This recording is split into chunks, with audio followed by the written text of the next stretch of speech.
Hi guys! Good morning, good afternoon, good evening kung saan man kayo ngayon. It's me again, Rosh. So for today's video, nagluto ako ngayon ng adobong talong. Lalagyan natin yan ng Mexican zucchini. Ayan, dahil meron tayo sa ref. Tapos ito naman, patatas. Lalagyan natin ng corned beef. Ayan. So, medyo okay na to siya. Lagyan na natin ng corned beef. Ayan guys, nalagay ko na yung corned beef. Nahalo na rin natin. Next, lagay na rin natin ang ating salt and pepper and some MSG.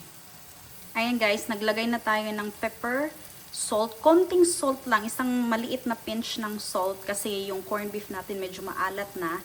Tapos, konting MSG lang din. And dagdag tayo ng kaunting olive oil.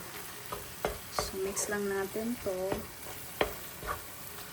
Yan.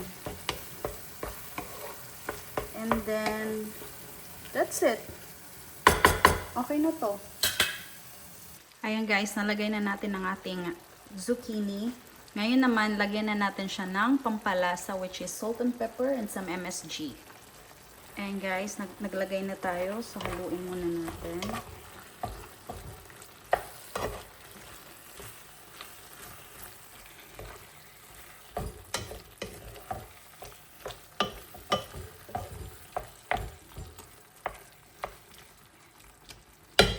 Ayan. Antayin lang natin siyang kumulo ng mga 2 to 3 minutes.